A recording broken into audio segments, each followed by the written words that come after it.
I guarantee that using the applications from this video will help you become much more productive and efficient when using your mobile phone, and definitely help you with your productivity throughout the day. What's up guys, my name is Ammar, also referred to as Iammedicar.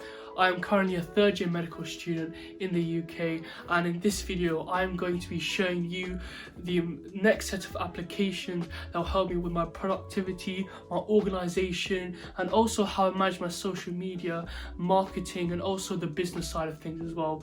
If you enjoy this video, please give it a like and please subscribe to my YouTube channel to make sure that you don't miss out on any future videos. I really hope you enjoy. Let's get into it. So the next app on the list is Apple Reminders or Microsoft To-Do List. So Apple Reminders is more used for personal planning, so it's used for my daily to-do list. So whether it's groceries or paying someone or just things throughout the day, I use that to tick it off. And like you can set reminders, etc. If it's to do for tomorrow or the day after.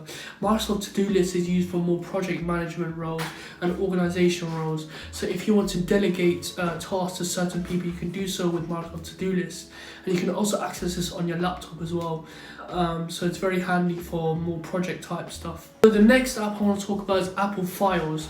You can download it from the App Store if you don't have it, but what Apple Files essentially do is when you download documents or something with a lot of storage, it actually transfers this onto your Apple Files. So when you access it on your Apple Files, you can put those documents into your MacBook.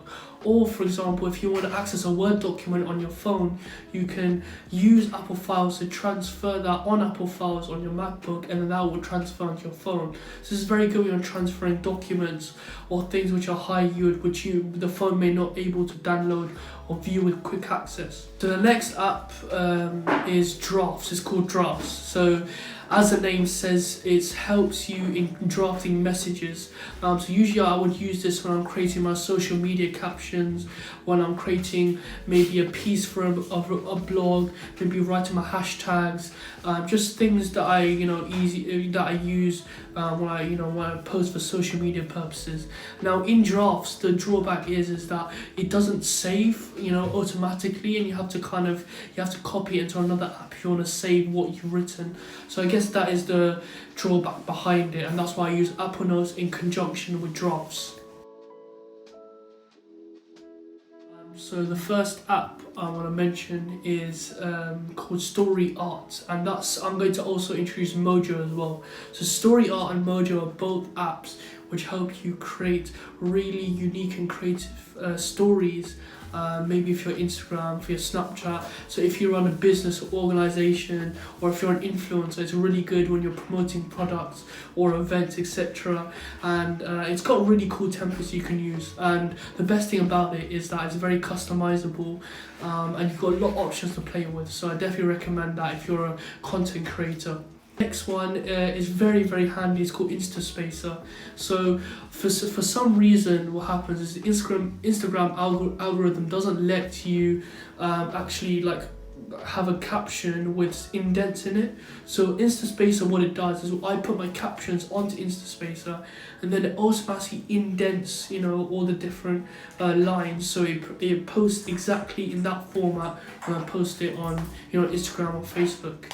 It's not actually an app, actually. It's a widget on the WhatsApp. So WhatsApp, I'm pretty sure most people use, but not many people actually know this. But if you create a group with just yourself in it, and then what you can do actually, if you create yourself and maybe add someone else, so you can remove that person later. But what you can do is you can make that group as like a notes group. So basically, if you pin that group on WhatsApp once you created it, you can use that space to put in messages that you want to save. Maybe someone sent it, or maybe there's like a meeting they've sent on WhatsApp and you want to make sure you have that somewhere.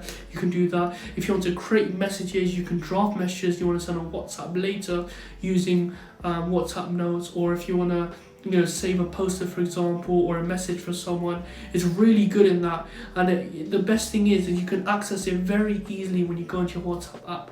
So I definitely recommend you do that. Shout out to Adam Muller for actually showing me this. It saved my life, so yeah. The next app is Google Photos. So Google Photos acts as essentially a cloud drive where you can easily store all your photos and videos on your phone without having to worry about limits, about having to delete storage. And what you can do, this is very good because it maintains your storage. You can delete in photos and videos once they're synced.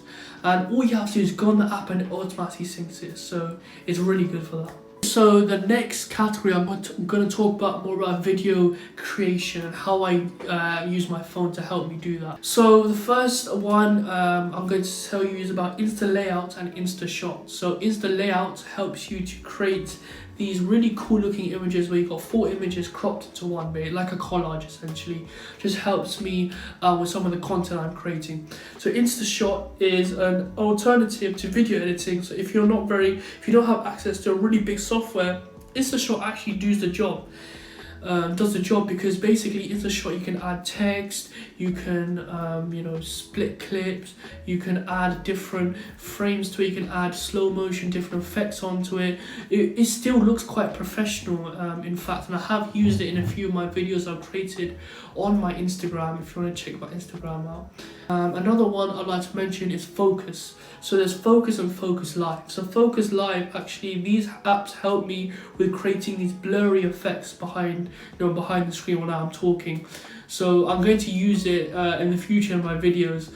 So when I'm talking to the camera, all of the background is blurred behind me already, and that helps me a lot when I am, talking in front of the camera like this for YouTube, for example. That's been useful for other creators. So the next app I would like to say is Canva. So Canva, this is absolutely amazing for social media design and marketing. Literally, it has everything from making logos, making banners, to making Instagram posts. I bought the premium version of Canva because I feel like I use it a lot in my life.